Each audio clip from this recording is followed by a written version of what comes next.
Good afternoon, everybody. We'd like to welcome you to this special Facebook Live here at News 3 Now in coordination with Madison Metropolitan School District, and I am very pleased to introduce to you Madison's new superintendent, Dr. Carlton Jenkins. Thank you very much for being here. It's nice to see you face to face. Right, exactly. Socially distanced, of course. Yes, most definitely. Thank you so much for having us here from Madison Metropolitan School District. We're very excited to be here. Well, we are very happy to have you here.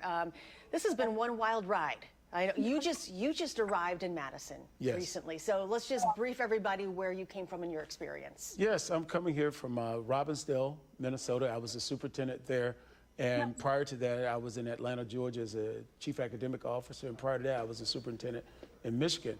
And so coming here to the Twin Cities, going to the Twin Cities was really wonderful, but I'm actually coming back home. I was here in Madison in 1993 as an assistant principal at Madison Memorial High School. So I want to point out that, it's not just our school district or the Twin Cities or every single school district. When this happened in March and everybody had to pivot, it happened so quickly and there was no playbook. Right. So everybody did, my mantra, I'm doing the best I can under the circumstances. I believe everybody was doing the best that they could under the circumstances. But now there's been some time, summer break, right, to regroup and think about how do we best support our children, our students, whether if they are in school, learning face-to-face or virtually.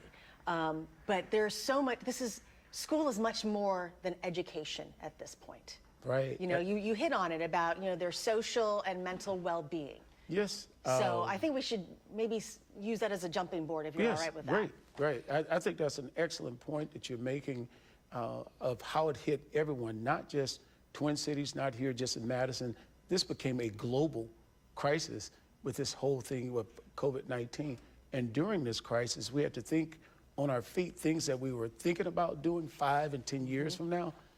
We had to do it in 2 days, 8 days. Yeah. And so last spring will be totally different than what students are going to experience this year because we were in crisis mode. Everyone was just trying to figure it out.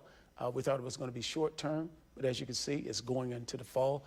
And I think it's amazing how the students have adjusted to the different levels of expectations that have been laid out. What you have just said is going to go funnel right to my girl Julia here.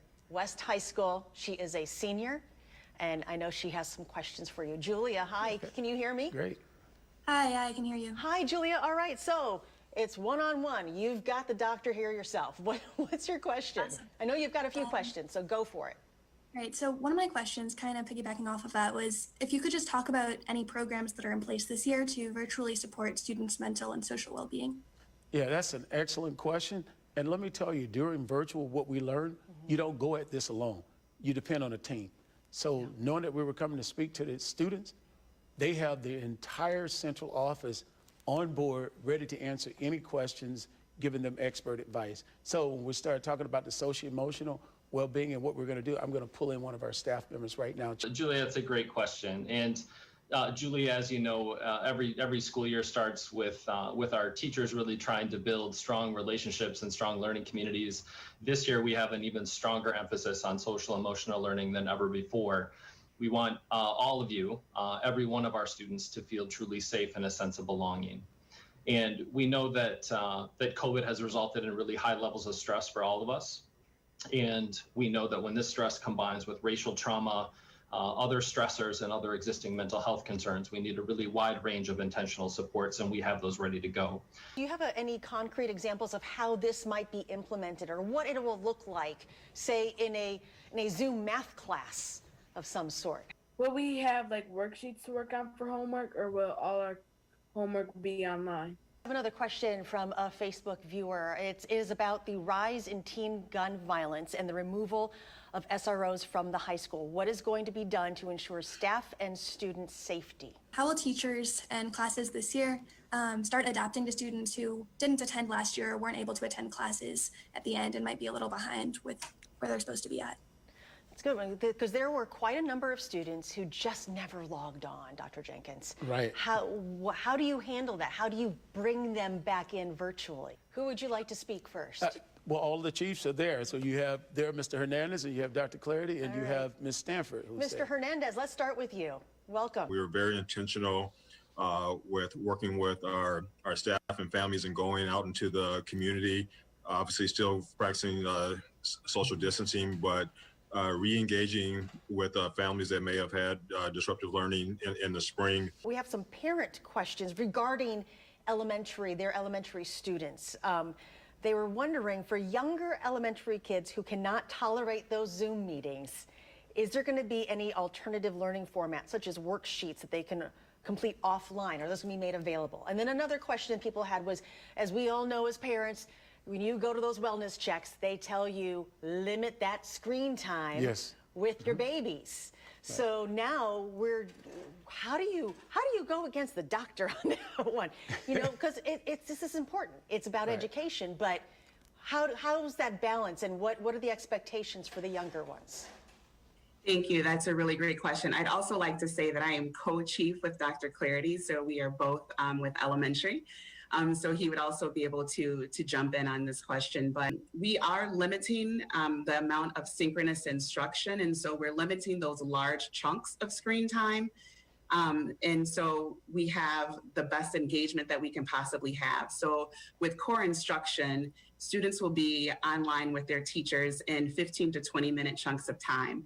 After that could actually be followed by some independent work that they're doing. It could be some small group work as well as some one-on-one work that they would engage in. Lanaya is in 6th grade at O'Keefe Middle School. Okay, give us that smile, girl. You got a good smile. All right. No, thank you. Okay, so what is your question for Dr. Jenkins? If someone, like, their computer is like broken and like there are no more replacements, how will they be able to like interact with their... Okay, so if their computer is broken, how are they going to be able to interact? We do have systems set up through your librarian, your LMTS staff, that if you log onto our website, there's a process that you or one of your parents can follow. Chad, I want you to hang out there a minute because I want to read you a question that was that actually you guys got over the weekend, and it's in Spanish, so just bear with me here. Mi hija tiene la computadora de 5th grade. Ahora que va a 6th grade, necesita un device diferente. So basically she's saying, my daughter has the 5th grade computer. Now that she's going to 6th grade, she's going to be going to Jefferson Middle School. Does she need a different device, or does she use the 5th grade computer? Now, I did my own research, Chad, and I see that today is the day for Jefferson students to go to Memorial to pick up their Chromebooks, right? Yeah, exactly right. So your research is correct. And if they can't get there today to swap them out, we've got makeup days scheduled for all next week, that if any of the families we've been contacting aren't able to get to school to swap out a device, it's not the end of the world. Si no es así, debes ir a Memorial High School hoy para intercambiar. So hopefully, but even if you're not able to get it, it is okay. Bottom line, you have deadlines, but really they're soft deadlines. They're soft deadlines. You know. Well, we want them to get it by those deadlines, but if not, we're still working with all of our families. And mentioning this, and I'm glad you read that in Spanish as well, I would like to have Lisa talk about the support we're going to be giving for our ELL students. Yeah, because the DLI, we also have questions about how are you going to support the DLI students and families. Yes. So our Office of Multilingual and Global Education has bilingual resource specialists who have been reaching out to families all summer long, one by one, to be sure they have devices, to be sure they are set up for the year, and to reassure them that we heard their voices and their feedback, and we were taking that into consideration. The sense of belonging piece is huge right now more than any. When you look in our strategic framework, and we're talking about a sense of community, right? Our students not only graduating, prepared for college careers, but ready for the community. And right now in our community, Madison community, our world community, there are serious things going on with this pandemic of COVID-19 and the civic unrest around all of the racial issues that we've seen out there. Our students are coming back to school. We've been talking strictly academics here, but they have other things on their minds, and they need to process this. So when we come back, we're going to be very intentional about how we're giving that space for our students to process it, for our staff to process it, for our parents, and for our communities.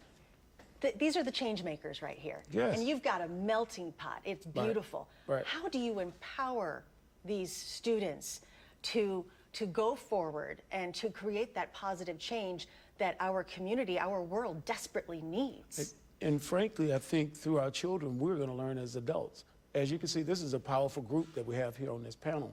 But there are many students out there like these students. But it goes back to Gordon's question, the sense of belonging. When students don't feel like they belong in an environment, they respond differently.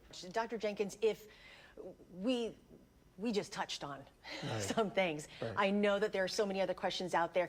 For parents and caregivers who are watching, and if they still have questions, what do you recommend they do? Who should they contact? I think they should send them directly into my office. You can send your questions in and send them directly to not only myself, but even to our school board members, and we'll funnel the questions down to the appropriate people. If it's things that you just heard some of these different individuals talk about, if you send it to my office, I'll get it to the right people. And this, we want this not just to be an event today. We want parents to continue, as a number of our parents have, continue to send us questions, and your feedback actually helps us serve you better. We're here to serve our community, serve our students and our parents, and we serve better once we get the information from you of how well we're serving you. In 60 seconds, your final thoughts. What do you want people to know? I want people to know here in MMSD, we're going to be here to support our children. We're going to be here to support our children, and we're going to be here to make sure that all of our children know that they belong in our district. We want you to come back to this school year excited, and we want our students to know that you're going to be the difference maker. Later on, history will talk about this group of students and how you rose above the particular challenge we have right now. So welcome back to MMSD, and we're looking forward to seeing you. Thank you very much. Welcome back home to you. Thank you. And to Anika, Lanaya, Julia, Delia, Zion, and Gordon, thank you all so much for participating. Thank you for being you, and you know, you are all going to do amazing things. You really are, and don't forget that. You are really appreciated. Thank you very much. Thanks, everyone. See you later, okay?